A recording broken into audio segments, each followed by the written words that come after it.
everyone. Welcome to another BGG Live. I'm Ashanti Golar, the founder of the Brown Girls Guide to Politics. And today I am joined by one of my good friends. I'm so excited for all of you to meet her, Jotaka Eaddy, who is the founder and CEO of Full Circle Strategies and the convener of Win with Black Women. Jotaka, thank you for being with us today. Hey sis, I'm so excited. It's just wonderful to be on this amazing podcast and live with you. So I'm just excited about the conversation and just to see you. I know, I'm so excited to see you, and we're getting on the other side of the pandemic, so I'll be able to see you in person soon, which is so nice. It's always so weird when you live in the same city as your friends, and when you're also used to seeing them all the time on the conference and convention circles, and then you don't see them at all. But we have so much to talk about today because you are doing some really amazing things that I want the BGG community to know about so they can learn how they get involved. But first, in true BGG fashion, we have to talk about how did you get involved in politics and advocacy and civic engagement? That's always a very fun question for me because I say it all the time. Most people who know me know that I'm from South Carolina. And I am from a town in South Carolina named Johnsonville. It's a town with approximately, the last time I checked on the census, we had approximately 1,491 people still in the town of Johnsonville. So we're 1,491 people strong. And I grew up on a dirt road. And so I come from a community, working class community filled with people who fight really hard. And growing up, I was really raised deeply rooted in the tradition of the AME Church. And really had a church community and a community that really invested and poured in me, and a family, especially my mother and my father and all of my family really poured into me at a very early age. And so when I was growing up, interestingly, what got me super involved in politics, for some reason, my mom would share that I always said I wanted to be a lawyer. I was trying to say lawyer, and I wanted to help people. So I knew I wanted to do that at a very early age. And the other thing is that I would talk to any and everybody. So I was always a talker. Talks too much was on my report card every year for my entire life. So to any of you who have, kids out there that has talks too much on their report card, they may be just an inspiring political strategist, just trying to figure out how to get it out. But nevertheless, I was, deeply inspired as a young kid to really do public speaking. And it really started with me doing Easter speeches, back in the day, they would give me the longest Easter speech and my grandma would be like, oh, you gonna learn this whole Easter speech. And so I would I found joy in getting up and speaking. But every time I would get up and do an Easter speech and I had such great support, it gave me more confidence. And so that's what got me, really confident to speak out in class and, to want to be like a public speaker. And then you fast forward in my town, there was a local manufacturing plant there, Goldman Industries, that went on strike. And when the workers went on strike, Reverend Jesse Jackson came to town. And if you can imagine, 1,400 people in Johnsonville, Reverend Jesse Jackson comes, that everything stops. And I remember being I think I was probably around 8 or 9 when he came, and he came with the NAACP. And ironically, that was being organized by none other than the dynamic Sister Cleola Brown. So imagine like the full circleness of my life is at like Johnsonville, South Carolina, 1,400 people when workers were being organized. It was Cleola Brown that was doing that organizing. And I just was inspired to want to be an activist when I saw that, just knowing people who were striking. I didn't really understand workers going on strike, but what I understood that people were advocating and fighting for something. And that really was just, for me, incredibly inspiring. And then also hearing Reverend Jesse Jackson, I'll never forget. I can still literally see him on our football field, saying, look at your neighbor and say, I am somebody. And that was just really powerful. And so that was the sort of, this kid who loved to get up and speak and was really poured into by my community, seeing activism and being a part of activism at a very young age. And then this other thing that happened in my town was that, my town was also home of someone who had been a serial killer and committed multiple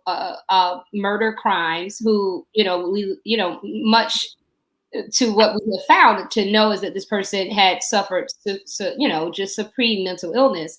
And I was in favor of the death penalty. And I had to argue that point of the opposite point in 7th grade that I took in class. And when I went to write that paper, I found out about racial injustice in the death penalty, the juvenile death penalty. And so all of that stuff just kind of balled up, and I just got on fire to say in 7th grade that I was going to be opposed to the death penalty. And I was going to be an organizer, and I was going to be like Reverend Jesse Jackson, and I was going to organize people. And in 7th grade, I said, I'm going to be an organizer, and I'm going to end the death penalty. And so everything else throughout my high school career, organizing at every level, prepared me for what became this opportunity. In 10th grade, I got invited to the National Youth Leadership Forum on Law and Constitution. And it was this conference. I think many of us have probably been invited or went, and it cost $3,000, and it was $3,000 extra dollars that my parents didn't have. But it's that same community, and particularly Black women in my community, that raised the money. I mean, they sold dinners, they baked cakes, and they raised the money, sent me to that conference. I subsequently met Steve Hawkins and Ben Jealous, who at the age of 16, they saw something in me, offered me an internship, and sort of throughout college, I got involved in politics, in student government, became student body president, came to DC, started working as an activist against the death penalty. And in 2005, I was able to be a part of the movement that abolished the juvenile death penalty. So long story short, I'm a Southern girl from a dirt road, that really was blessed to have a community in my life that poured into me, particularly Black women, to see true organizing and activism by leaders such as Cleola Brown, who I would get to know, and seeing Reverend Jesse Jackson, and then being inspired to change something through an experience such as seeing the death penalty in my community.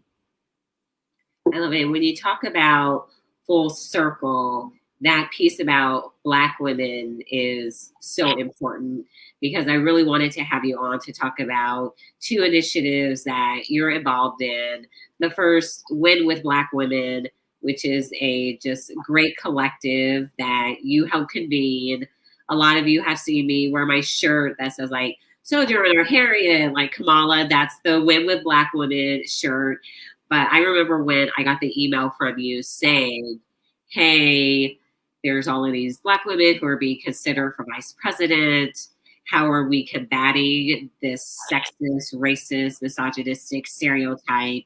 And from there, it has just bloomed into something just glorious and needed. So just tell us a little bit about Win with Black Women, where your head was at when you convened it, and some of the initiatives that the group is working on now. Yeah, Win with Black Women, I like to think of it as a collective letter, a love letter to Black women from Black women. It's certainly when that email was sent back in August of 2020, in the midst of a pandemic, I was much like you and so many other Black women that was recipient of that email. We were seeing what was happening. We were seeing just the massive racism, the massive sexism and misogynoir that was being hurled against Black women named in the process, regardless of who it was. At the moment and at that time, there had already been amazing work. And, we stand on the legacy of so many Black women for hundreds of years that have been really pushing for our rightful place in the political landscape. But early in April, there was a letter that had been organized by leading Black women. I was proud to be a signatory to that letter that was led by leaders such as Mignon Moore and Leah Daughtry and Melanie Campbell and so many others. But what we had saw was the conversation was really moving towards, who's going to be the VP, and not a question of, we knew it was going to be a woman, and we had, heard Black women say it needed to be a Black woman, but then we started to see character assassination and ad hominem attacks against every single Black woman that was named.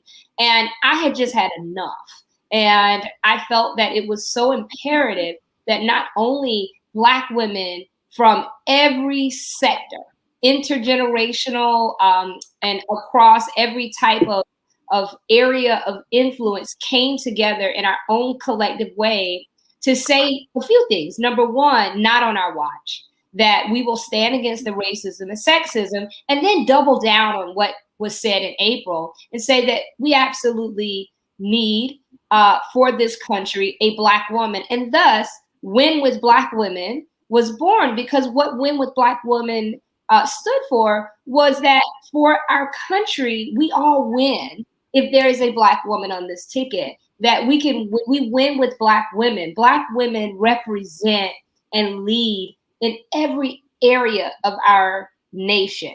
And that with Black women, we know that our communities win, because we know when Black women go to the polls, we don't go alone. On average, a Black woman is responsible for getting additional 5 people to the poll. We know that, as Black women, statistically, we contribute up to, $1.3 trillion of buying power in our country. We have, we are the backbone of the Democratic Party and the backbone of this country. And what we found was that we still did not have our rightful place. And so we came together, Black women in tech, Black women in politics, Black women in faith, Black women in community movement. And it was very powerful with our first open letter. And we continued to organize and meet on that lovely Sunday night. Every Sunday night, we're still gathering up to 300 Black women around the country and united. We've done some powerful work together. And I think that what's been most beautiful about that impact is that it's really been leading from a place and a center of just really focusing on making sure that the collective is what is at front, and that the work and the power of Black women is elevated. And we've been able to accomplish some great work together, whether it's been raising more than $500,000 directly to add into the political process in 2020, or the work that we have done to amplify the powerful messaging of the collective power of Black women, or the work that we did that we're most proud of as Black women, as both individuals, Black women as organizations within the network, and Black women as a collective to ensure the historic victory and placement, rightful placement of a Black woman on the ticket and elected as Vice President of the United States of America in Vice President Kamala Harris. And then doing the work, as Black women always do, to make sure that she had that record-breaking, that tiebreaker that she now has in the work that was done in Georgia, despite all the wins that they were facing, to do what people thought was impossible. And I'm looking at Stacey, our good friend Stacey, that's in your, what I would give a 10 out of a 10 in Room Raider. The work of women like Stacey Abrams and Helen Butler and Latasha Brown and Inse Ufut, and I could go on naming so many Black women who were on the ground in Georgia that made that victory a true success. Yes.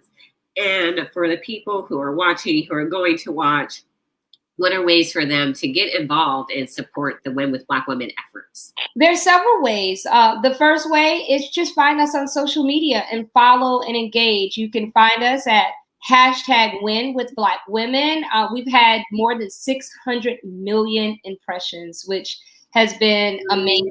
It's been quite amazing.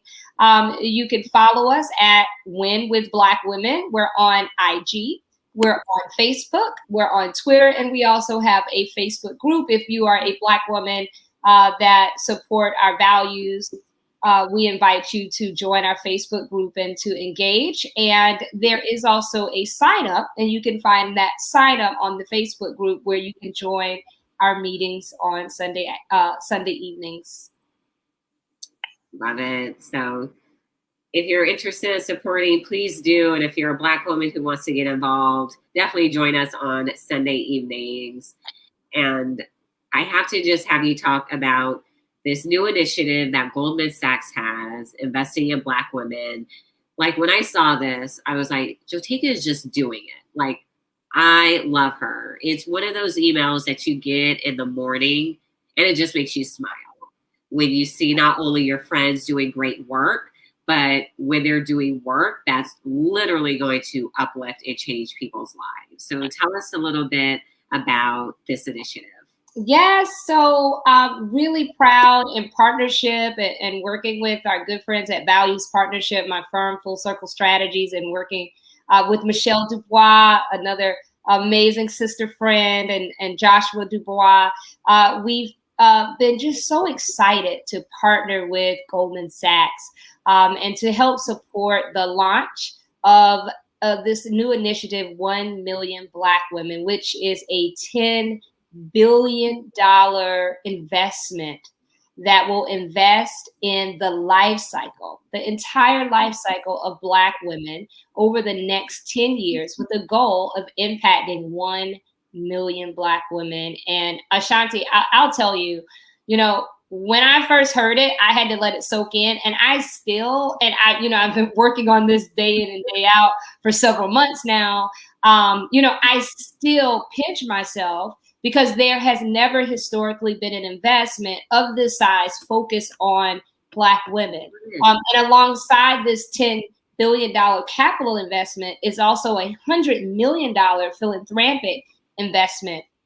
And the purpose of this initiative is to do exactly what it's outlined to do, and is to look at the life cycle of a Black woman, to look at all the barriers that we face, whether in the areas of health and maternal health, access to capital, workforce, expanding access to broadband and STEM, in addition to looking at other issues that are so pertinently important to Black women, such as education, and really looking to where you can fuse capital into systemic changing projects, whether it's giving funds to a CDFI, a financial institution, to create a greater access to capital for Black women, or investing in the development of a healthcare facility that will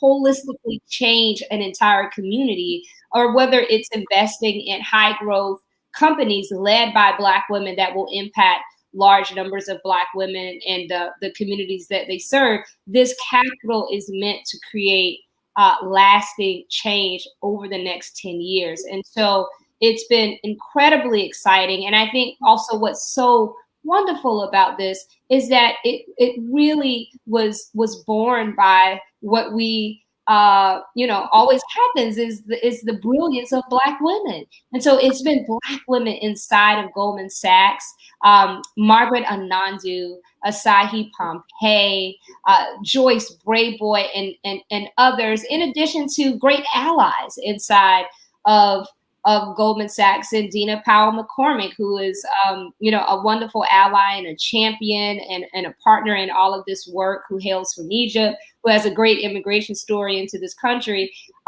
who've come together and has really helped lifted this up. And I think what's what's been so beautiful about this project and this work is that it is, really led by Black women inside of Goldman. It's centering Black women. It's partnered with Black women partners from all of our sororities and organizations such as, Power Rising and The Links and Black Women's Roundtable and National Council of Negro Women and other orgs, but most importantly, focus on the entire life cycle of Black women. I think it's absolutely historic and revolutionary.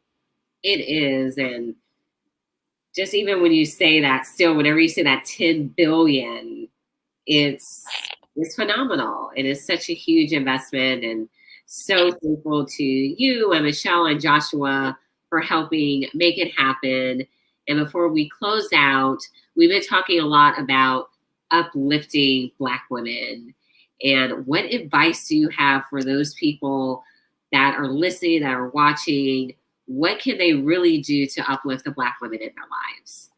I think, I would say three things. The first thing is to trust Black women. And it's important to just trust Black women, trust the Black women in your life, trust the Black women that you see and you don't even know. Number two, I would say equally as important is to invest in Black women, invest in our leadership, invest in our thoughts, invest in our businesses, because what we know and what we've learned, research shows, we are the most educated demographic in this country. We create businesses at record rates, more than any other demographic in this country, but we still don't have the access that we absolutely deserve. So it's important that we invest in Black women. And finally, certainly not the least, we must always protect Black women. In this season and in this moment, it's important that we constantly protect Black women and Black girls, that we protect not only our bodies, but we protect our mental space, our peace, and that we protect the spaces for which we're in. And I think that's incredibly important in this moment, that we create a place of protection, that we protect each other, that we protect ourselves, and that those that are not women, they seek to protect us as well. Amen to it all. Jotaka, thank you so much for joining us. Thank you for everything that you do. And everyone, we will see you on the next BGG Live. Have a great day. Thank you.